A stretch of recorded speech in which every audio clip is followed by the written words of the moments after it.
मावख' मिसिमा दख'रा दुलाराय बर' फरायसा आफाद गामा आरो दासो खैला मैला जिल्ला चिरां बिटिआर आसाम गायसननाय 986 मानबिलाइ सिम सिबिसुला बसुमतारी बिफा चरण बसुमतारी बिमा अनारि बसुमतारी गामि 1 नं अन्थाइबारि दासो आमथेखा जिल्ला चिरां बिटिआर आसाम अनजालु फंबाय गिबियावनो मिसिमा दख'रा दुलाराय बर' फरायसा आफादनिफ्राय गाहाम हामलायनायखौ बावहरनाय जाबाय।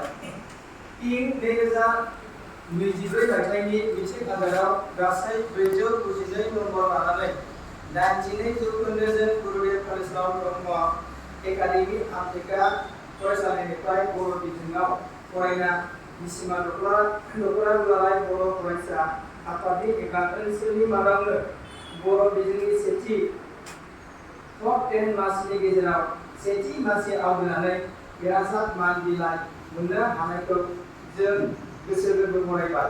हे अनजालु आंबो बर' बिजोंजों फरायनानै नों साबसिनै उथ्रिसारनो हानाया थारैनो जोबोद बाखनायथाव। नोंनि देरहासारनाया बर' हारिनि आंगो बिजों राव थुनलाइ आरो हारिमुखौ सिबिनाय आरो जौगानायनि थुलुंगाखां नेरसोन जानानै थाबाय।